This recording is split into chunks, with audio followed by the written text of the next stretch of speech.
welcome to another episode of Found It, Fetched It. This week I'm joined by the amazing LWDG group expert Claire Denia, and we're talking all about does being around wildlife reduce drive or actually build better control? Before I get started, as always, Claire, how are you? I'm very well, Joe. Thank you. How are you? I am good, and I'm really interested in chatting about this because this could be really confusing for some people, and for some dogs, probably at the beginning, when you're like, I want you to pick up this, but I don't want you to pick up this, and I want you to do this, but I don't want you to do this. So I think talking about it might be a fab way of just clarifying some ideas in people's mind. So let's talk about drive first.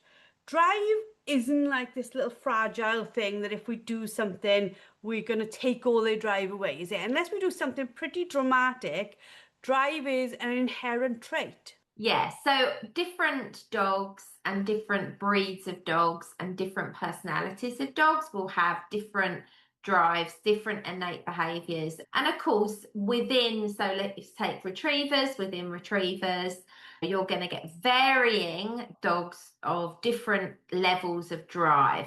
So, like when you look at a reluctant retriever, you might be working with a dog that lacks drive unless the scenario looks like this or unless the retrieve involves this.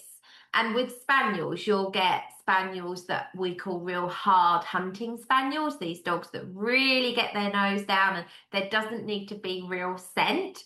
They just get their nose down and they just don't care. They just hunt. And then you get the other ones where if there's not real scent, they go, why are you asking me to hunt this? There's nothing there. Yes, and we can damage drive by by overcorrecting dogs in steadiness training. Absolutely, that can be done. But generally, when we look at drive, we're looking at the dog's natural game finding ability, the dog's natural desire to get the job done. And for most dogs, when they see birds or wildlife, especially when they're pups, that drive, that instinct kicks in and says, let's go and see if I can grab hold of that one.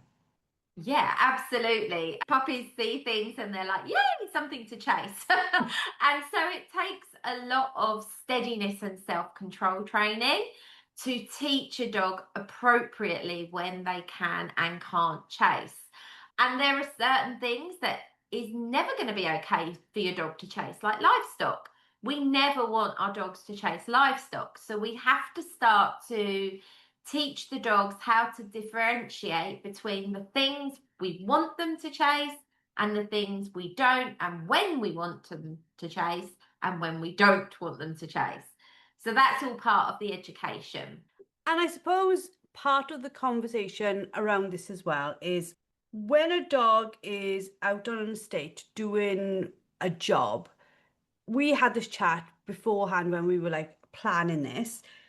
The birds are only part of the story, aren't they? We want them to follow training behaviors. So even though the birds are there, and there may be thousands of them or hundreds of them, whatever it is, we still need them to follow what we've trained. Absolutely. It's not a free for all, or shouldn't be a free for all, should I say.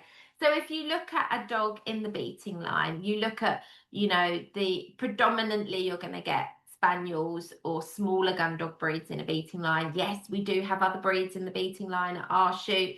We have a HPR in the beating line. We have retrievers in the beating line. So in this day and age, it's not so set that spaniels do this and HPRs do that and retrievers do this. But if you look at what a beating dog does, they're hunting the area in front of their handler and they're covering that ground to ensure that birds don't escape back through the line, disappearing the wrong way, or out the side, out the wrong way. And the dog is hunting that area and they might be asked to sit steady because the birds are ahead. They might have to walk to heel for a little while so that they don't disturb the birds too early.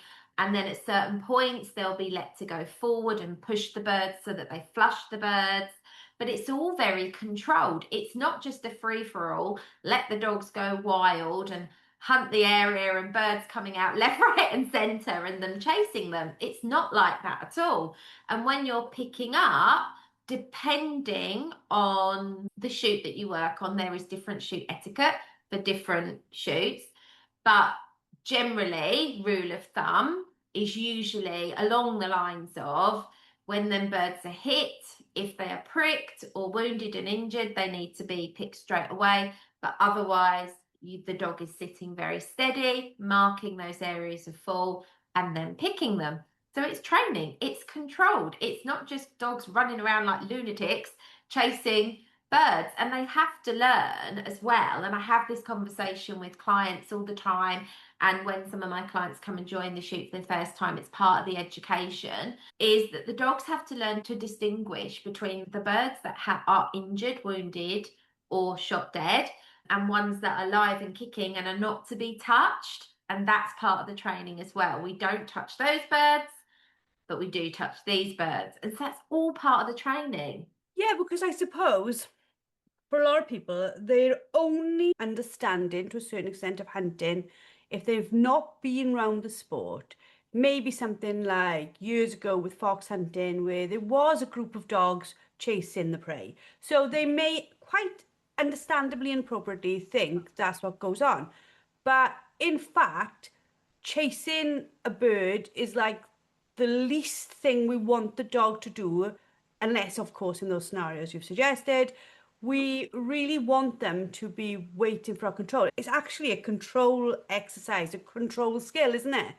It's the opposite of what most people that don't understand think it is. So very often people will say, my dog would be amazing because it chases birds. And I'm like, yeah, but we don't want them to chase the birds unless we say retrieve the bird. So it is usually the opposite. And this is where gun dog training so much can support and help pet owners with their dogs being under control around wildlife, is because we teach the dogs when it is and isn't appropriate to move in on the thing, to retrieve the thing, to chase the thing. And most of the time we're saying don't. Unless I tell you to, the answer is don't. So it's very often the opposite to what people believe it might be. When you said that about people saying to you about the dog chasing stuff, so it'd be brilliant. You've made me laugh out loud because I was thinking, I've heard that so many times as well. This is where actually wildlife can actually be a real powerful training opportunity for us, can't it? Because we can use that so much in our benefit for a dog to learn steadiness and decision making. 100%. And it is so true. And it's really useful for people, both pet owners and owners of working dogs, who perhaps don't have access to game outside of the shoot season, because not many people do. Not many people do. And so actually being able to utilize wildlife for your steadiness and self-control training is for a lot of people the only way of teaching their dog not to chase just because the thing moves and things like that. So, for example, John and I, it was Rosie's birthday. John and I took the girls to the beach, the dogs, that is, not girl people, the dogs, the girl dogs, to the beach. And you've got seagulls and you've got other birds that are flying around. And we went past where there was this really pretty little area and there were swans on it. Now, of course, dogs cannot touch swans. Let's just make that very clear. And I said to John, oh, isn't this just amazing steadiness training? Because none of these birds are on the table. I don't mean on the table literally, but what I mean is none of these birds are here to be retrieved. So what better way to work on steadiness and self-control around birds, but to just walk in this beautiful area and allow the dog to sit and watch or walk to heel and watch, and they don't get any of it. And so they're learning that not everything that flaps a wing is for them. And so it's perfect training. And like I say, really good if you don't have access to game outside of the season. Yeah, and I also think for what we call now like the dual purpose dog or the multi-purpose dog, where it's not just a kennel dog that goes to a shoot, it's a dog that lives in the house and has to be like the shoot dog on a Saturday and the coffee shop dog on the Sunday. Having that self-control around things that are off the table is really important because The last thing you want is your incredibly well-behaved spaniel on a Saturday flying after a cat on a Sunday. Like, it's literally gotta know, unless told otherwise, you are not going after anything that your prey drive suggests you should. Because Yeah, I suppose as well, think of all the problems people come to us with. It's chasing car tires, it's chasing bikes. They all stem from not controlling their prey drive. yeah, and 100%. That's exactly it. And so you look at this and you're saying all of these things come back to prey drive. All of these things come back to innate desires and drives within the dog. And so we have to harness them and we have to teach the dog what they can and can't do.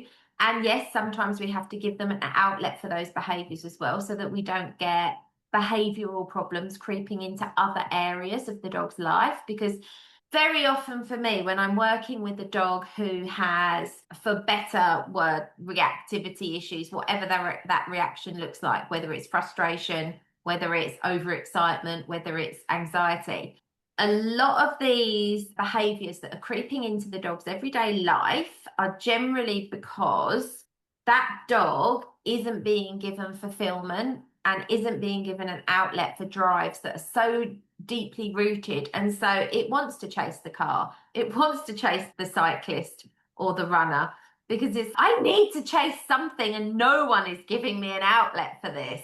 And so you can see how these little behavior problems start to creep in. And we have to look at this so holistically. We have to say, okay, what's the dog's day-to-day life look like?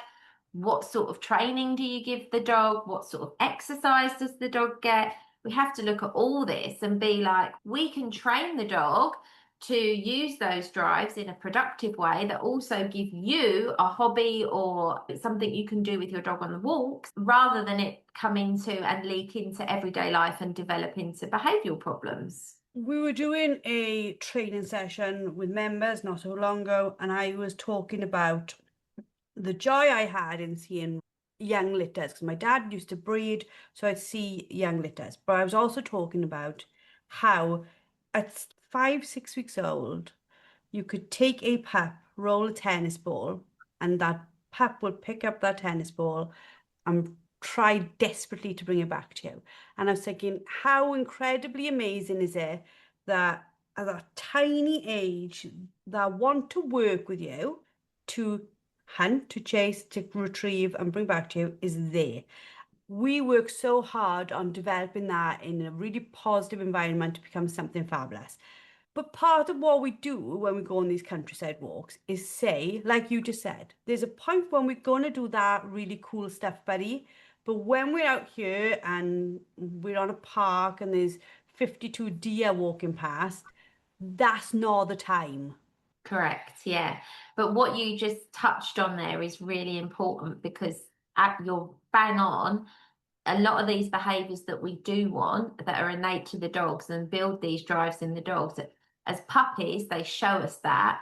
But how quickly do some owners and handlers ruin that and end up with the dog resource guarding or playing keep away and other behaviors that seep in because instead of embracing it and actually saying, wow, you're so amazing, you're so clever, we're like, put that down, you can't have that in your mouth, chasing the dog around the lounge.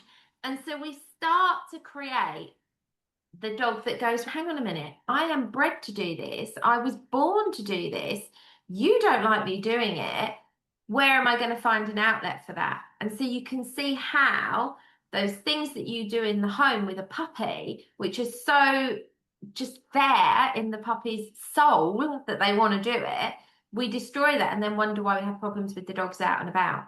And so you can see this whole pattern forming. And I suppose you can backtrack and go, this is where that started. This is where that came from. Yeah, absolutely. Let's talk about where people could really like just let the environment, let the countryside be in their favor. We teach our members, like it's one of the first things we teach them. You gotta have a good leave, haven't you? Because if you're gonna go into all these environments where things are going to stimulate your dog, you've gotta have a way of saying to the dog, this is not something we do that with. Yeah, 100%. We say this all the time. Having a good trained leave, or another word that essentially means, I see that you see that, that's off the table. You can't have that. No is the answer. Whatever word it is, whether you're using leave or no or whatever, you're communicating to the dog that is not yours to have. It's off the table, off the card. You can't have it. And it's like a disengagement word. We're saying to the dog, that's not yours. But then we have to give the dog a reason to want to be with us and do things with us. And this is where training teaches the dog that. And I think the biggest mistake that we see, people are like, okay, so they're not allowed to do that. If I'm going to make them walk with me and I'm going to let them sniff the boundary on a long line or on a lead, and the dog's, this is boring.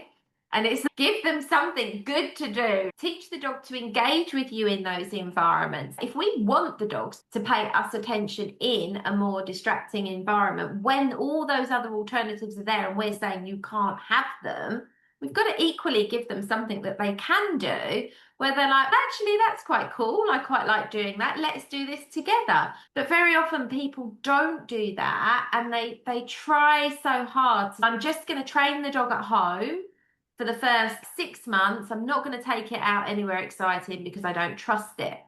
We have to, while the dog is young and moldable, that's when you want to get that dog out into that environment and be like, you see this amazing world, but you also see amazing me. Not that I'm calling myself amazing, but you see where I'm going with this. This is amazing me, and I am going to provide you everything you need within this environment so you don't need to go chasing that deer, chasing that sheep. And we can do that if we start it young enough. The issue we have is very often people will avoid all of that with that puppy. And the dog, by the time it gets into those environments, it's an adolescent or even older. And it goes, well, this is amazing. You've been keeping me cooped up in the garden for the first 6, 7, 8 months of my life. Let me have freedom. See you later, alligator. And so all of a sudden, like that connection that you've been trying to build is lost. You missed out on that opportunity when the puppy was young, moldable, and wanted to be with you. Does that make sense? Yeah, absolutely. And like when you were saying about taking the girls to the beach, how many dogs do you see on the beach who are like off the lead? Because people are like, oh, I'm taking them to the beach, I want to let them off and then be free. And they like hurtling after like seagulls and God knows what. And you're like self-rewarded. And then the next time they take them to the beach and the dog's like a lunatic and they're like, oh, I can't even take them to the beach. I can't do this with them. Or I can't take them to the park because it's squirrels and they are like choking themselves trying to get the squirrels. When we see all that, the owner never meant to do it. Nobody does. We don't know what we don't know. We tell you all that all the time. But the reality is we've inadvertently let them self-reward and now we have an even bigger problem again. Absolutely that, yes. And sometimes it's when you look at things and you're like, avoiding it is only going to make it worse down the line. However, there's also this element of if something's not really a big problem, just work through it and don't make a big issue of it. I think sometimes a dog will do something once and a handler will be like, oh, my dog did that, so I must avoid that for the next 6 months. And then the problem is still there 6 months later. You're better off sometimes just to work through these things and like make very little of it. You can, I'm trying to think of the right wording to like really express this. But it's, for instance, let's just say I was working with a dog and the first time it saw the postman, it barked at the postman. And I lost my mind about the fact that the dog barked at the postman. And then I was like, this is an issue. The next time the postman comes, I'm going to be like on it and I'm going to do this. Actually, that could have been a one off. So maybe the next time the postman comes, I want to be like, oh, it's the postman. And I'm like, here you go, sweetheart. Sweetheart, I do call my dogs nice names. Isn't the postman wonderful? Instead of being like really bolshy, panicky, holding the dog really tight, creating more of a problem. Sometimes we just have to be like, let's just work through this and show the dog there's nothing in this. There's nothing about this that you need to be bothered of. It's like socialization for puppies. People can go really OTT if the puppy has a negative response to one thing. And instead of just being like, okay, maybe that was just a one-off. Let's just like work through this and see where we're going. They get fixated on that problem, and that problem then expands and becomes a way bigger problem. I think as well, though, it's because we want our dogs, understandably, to be well behaved and have good manners. That's part of being a society wherever you live. And when we have a dog that I suppose just makes that difficult, we find it really hard to know how we work with that dog outside of the home. So then we don't take them outside of the home, and then the next time we do try, it becomes a massive problem for us. What you're talking about there is taking drive and giving it boundaries, isn't it? And Yeah. giving yourself reliability. So if you don't do these things, you can't get the boundaries. And if you can't get the boundaries, you can't get the reliability. And it's like a never-ending circle of dog being a divhead every time you walk out the door. Yeah, that's exactly it. And so the dog's world then gets smaller and smaller because the owner restrains them and restricts them more and more. So instead of the dog's life getting more enriched and fuller, the dog's world gets smaller because it's now I'm only going to do this in the garden or in the house. I'm not even going to take you there anymore. And so you're going to get more frustration and potentially more problems build. And when you try and re-access the outside world again after a big duration of time, the problem's not gone away.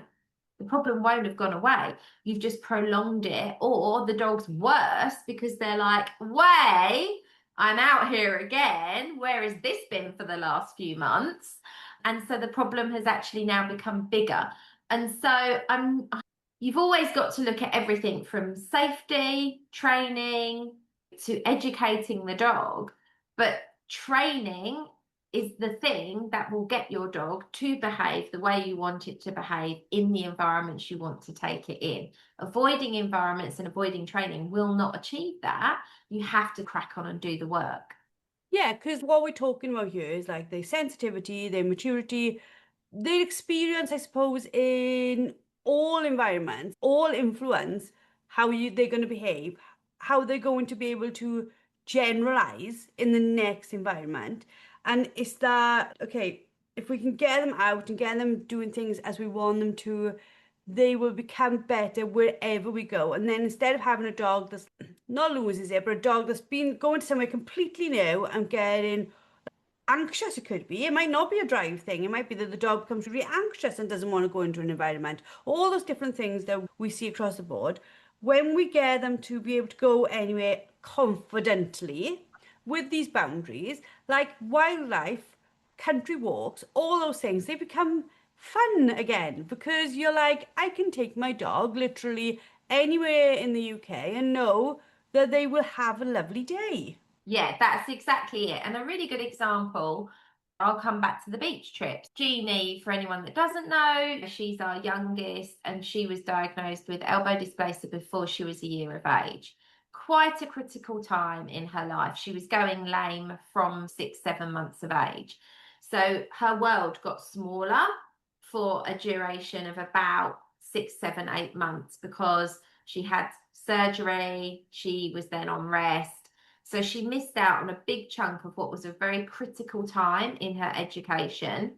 Because of the injury and the pain and the surgery, she became very fearful of people, especially strangers, and developed stranger danger. Now, that was a real thing. It was a real fear and it was a real issue in her head.